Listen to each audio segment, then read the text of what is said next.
A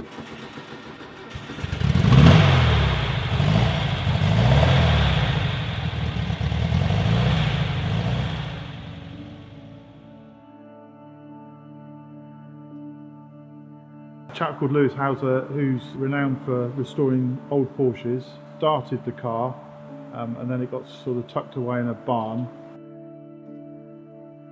They had a huge storm in his neighbourhood which knocked this barn over, just missing the car.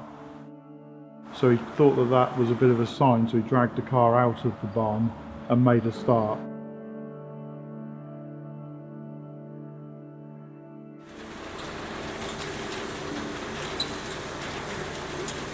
I think it was 2004, I think the car was finished, so it was probably sort of a 3 or 4 year period before that. I think he put several thousand hours into the car.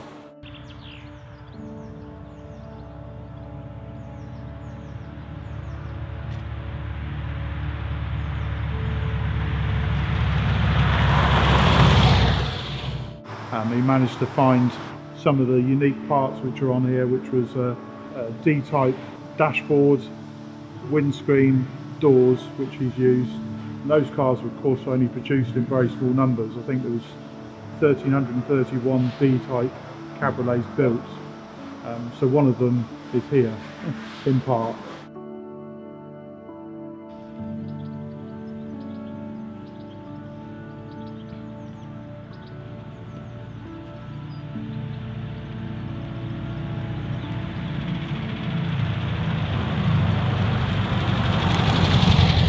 When Lewis first built the car, he took it to quite a few shows.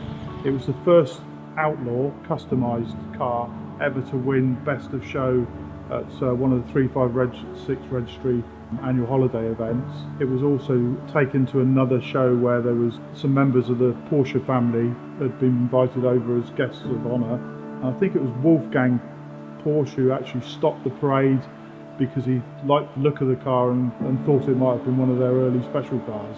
And then Lewis also had a friend who worked for the Smithsonian Natural History Museum, and they were doing a display on America on the Move, which was like a big car-based display inside and outside of the museum, and this was actually displayed on the lawns of the museum. The car is basically built out of almost all Porsche bits. Most of the stuff was original 50s, so it started off life as a 1956 A coupe. Up until the windshield or the windscreen is 56 coupe, the front end. Then the centre section is mainly D cabriolet, which is this sort of very small number of D cabriolets produced.